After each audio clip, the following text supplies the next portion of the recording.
Welcome to మాలిన్ kitchen. ఈ రోజు అయితే మనం చనా చాట్ చేసుకున్నామండి. ఈ చనా చాట్ అయితే రంజాన్ స్పెషల్ అండి. చనా చాట్ అందరికీ తెలుసండి. చనా చాట్ ఏమంటే ఇలాగ ఈ మెథడ్లో చేసుకుంటే చాలా టేస్టీ సూపర్గా చాలా బాగుందండి. మనం నిమ్మకాయ కావాలంటే పిండుకొని తింటే అదిరిపోతుందండి. ఈ చనా చాట్ పిల్లలకి పెద్దవాళ్ళకి అందరూ తినొచ్చండి. ఇఫ్తారీలో చాలా బాగుంటుంది. తప్పకుండా ట్రై చేయండి. ఈ రెసిపీ నచ్చితే మీరు లైక్, షేర్, కామెంట్, సబ్స్క్రైబ్ చేయండి. మర్చిపోకండి మీ ఫ్రెండ్స్. చూడండి, మనం ఒక గిన్నె తీసుకోవాలి. ఈ గిన్నెలో మనం ఏం వేసుకోవాలంటే ఇప్పుడు మసాలాలు వేసుకుందామండి. చూడండి, పావు టీ స్పూను పసుపు వేసుకుంటున్నానండి. అలాగే ఒక పావు టీ స్పూను కారం పొడి వేసుకుంటున్నానండి. అలాగే ఒక పావు టీ స్పూను జీరా పౌడర్ వేసుకుంటున్నానండి. పావు టీ స్పూను ధనియా పౌడర్ వేసుకుంటున్నానండి.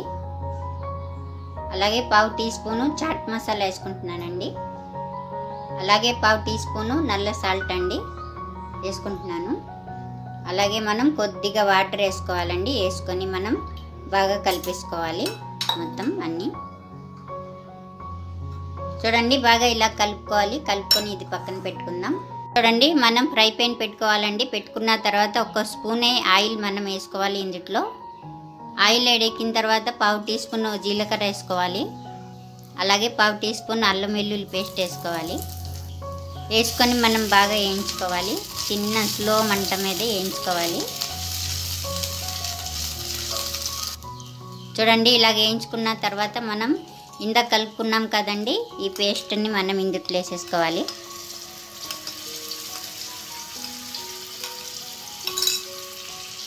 వేసుకున్నాక మనం ఇలాగ బాగా కలుపుకుంటూ ఉండాలి. మనం పచ్చివాసన పోయేదాకా మనం కలుపుతూనే ఉండాలి.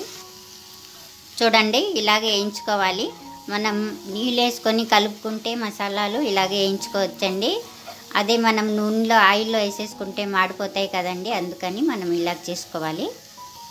చూడండి, ఇలాగ అయిన తర్వాత మనం ఏం చేయాలంటే, చూడండి, నేనైతే శనగలను రాత్రి నానబెట్టుకొని ఉడకపెట్టి పెట్టుకున్నానండి. కొద్దిగా ఉప్పు వేసి ఉడకపెడతానండి నేను. ఈ శనగల్ని మనం ఇందులో వేసేసుకోవాలి. వేసుకొని మనం బాగా వేయించుకోవాలి ఇలాగా.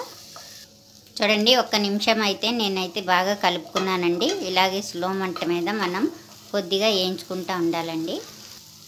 చూడండి, ఇప్పుడైతే నేను చింతపండు అండి, కొద్దిగా చింతపండు నానబెట్టుకుని గుజ్జు తీసుకున్నానండి. ఆ గుజ్జుని 1 స్పూన్ అవుతుంది ఇందులో వేసుకుంటున్నాను.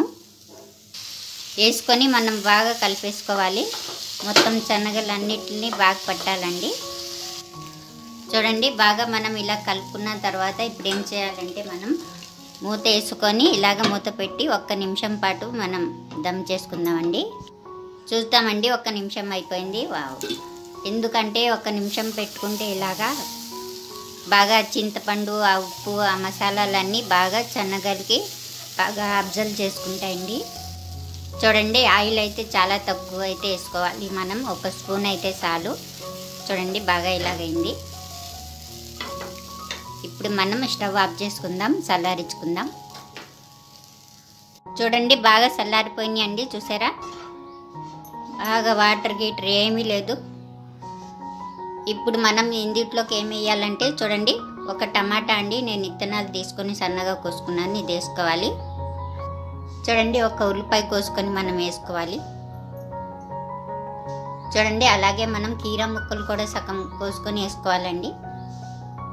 అలాగే 1 పచ్చిమిర్చి అయితే కోసుకొని వేసుకోవాలి సన్నగా. చూడండి, మనం చిన్న బంగాళదుంప తీసుకొని ఉడకపెట్టి నేను సన్నగా ముక్కలు చేసుకున్నానండి. చేసుకొని ఉడకపెట్టిన బంగాళదుంప అండి, ఇవి కూడా మనం ఇందులో వేసుకోవాలి. అలాగే కొద్దిగా కొత్తిమీర వేసుకోవాలి. అలాగే కొద్దిగా పుదీనా ఆకులు అయితే వేసుకోవాలి. ఉల్లికాడలు వేసుకోవాలి ఇందులో ముక్కలు కోసుకొని.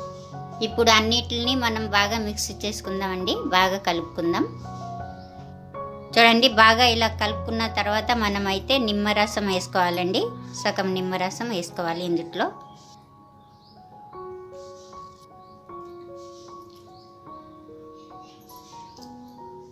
వేసుకున్నానండి. చూడండి, మనం బాగా కలిపేసుకున్నాము. అంతే అండి, అయిపోయిందండి. చనా చాట్ అయితే రెడీ అయిపోయిందండి. ఈ రెసిపీ నచ్చితే లైక్ చేయండి.